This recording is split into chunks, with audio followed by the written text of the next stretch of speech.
We live in the richest societies in human history. Our engineering tools are more advanced than ever, and we can move materials across the world in days. And yet building basic infrastructure has become slower, more expensive, and harder than it was decades ago. Projects that once took a few years now take 10 or more. Costs don't just overrun, they multiply. Rail lines stall, power plants drag on, transmission and housing get stuck long before construction even begins. This isn't because we've forgotten how to build, and it isn't simply inflation or labour shortages. In modern economies, money is no longer the main constraint. The constraint is institutions, the systems that turn dollars into bridges, approvals into timelines, and blueprints into reality. Across much of the developed world, the pattern is consistent. Spending on infrastructure is rising, but the amount of physical infrastructure delivered per dollar spent is falling. Urban rail is a prime example. In the UK, London's Crossrail project cost approximately £18.8 billion, opening in 2022. While the wider Elizabeth line spans over 100 kilometres, the most expensive part of the project was the central underground section. When isolated, its costs come out in excess of £600 million per kilometre, just shy of $900 million, making it one of the most expensive urban rail projects ever built on a per-unit basis.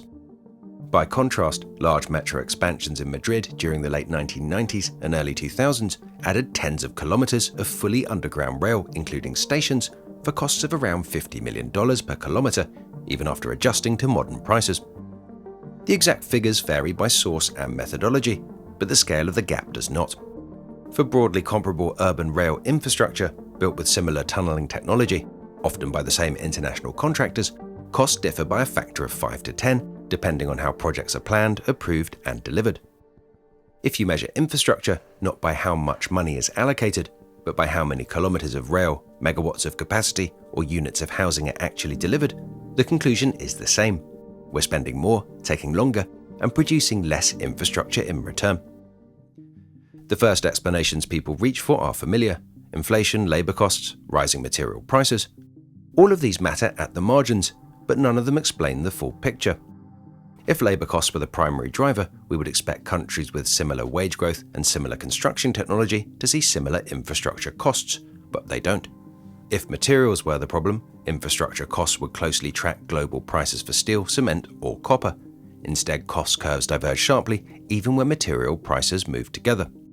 The difference isn't prices, it's process.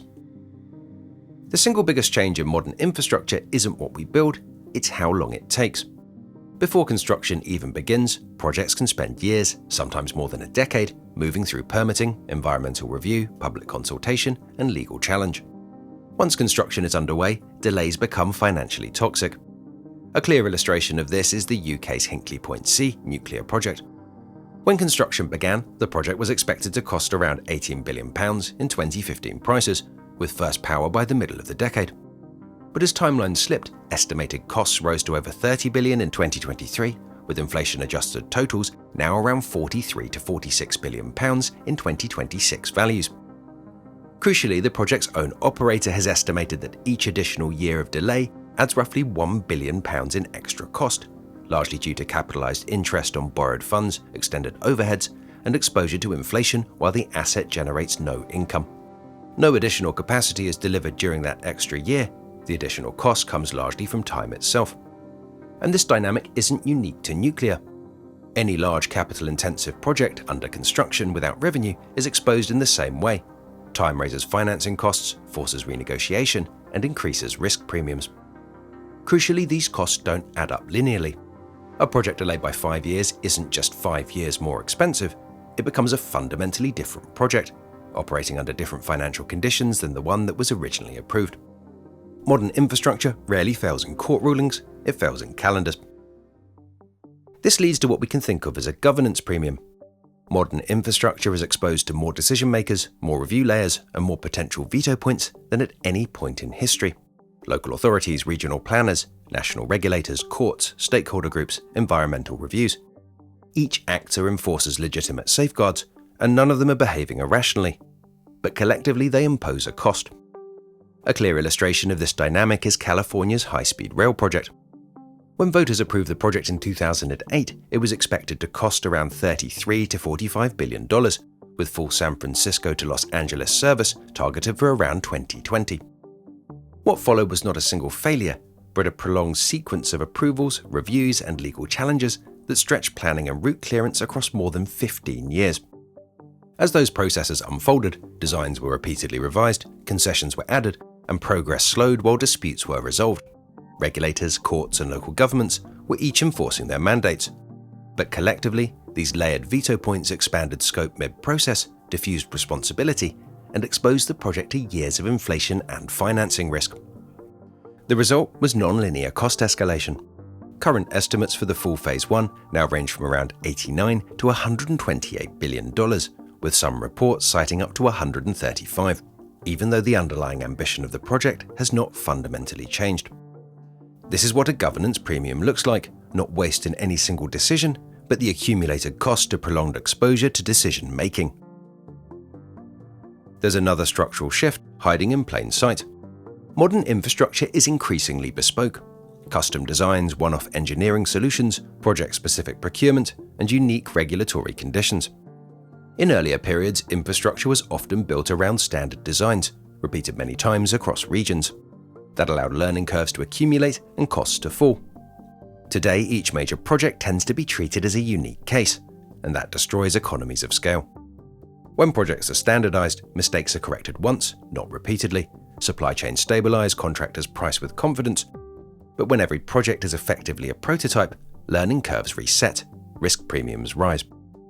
South Korea demonstrates what the alternative looks like. Over the past 15 years, the country's built 4 APR-1400 nuclear reactors using essentially the same proven design. Each came online within 7 to 10 years of construction start, and each cost between $4 and $5 billion. The UK's Hinkley Point C, by contrast, is a one-off EPR design. Construction began in 2016, costs have ballooned past £40 billion, and first power is still years away. The engineering isn't dramatically different. What differs is repeatability. Complexity doesn't just raise costs, it breaks repeatability. This isn't inevitable. Some countries consistently deliver infrastructure faster and more cheaply than others.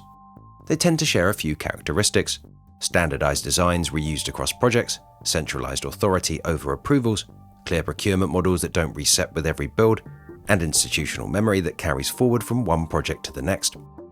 The lesson isn't that these countries build better infrastructure, it's that their systems reduce uncertainty before construction begins, rather than pricing it in afterwards. The key difference isn't engineering capability, it's institutional design. At the core of all of this is a trade-off modern societies rarely acknowledge. Systems built to maximize participation and optionality sacrifice throughput. Over time, we've optimized institutions to prevent bad projects rather than deliver necessary ones quickly. This isn't a mistake, it's a design choice, one that prioritizes risk avoidance over throughput. This matters now because the next few decades will demand more infrastructure, not less. Rapid growth in artificial intelligence is driving a sharp increase in electricity demand, often in regions where grids were never designed to scale quickly. At the same time, industrial reshoring is increasing demand for power, transport, land, and grid connections. The constraint won't be money, it won't be engineering, it won't even be materials. It will be whether our governance systems can convert capital into physical output faster than demand compounds. And right now, they struggle to do so. We've spent 50 years building institutions optimized to prevent bad projects. The next infrastructure revolution won't come from better tunneling machines or cheaper solar panels. It will come from fixing the systems that decide whether anything gets built at all.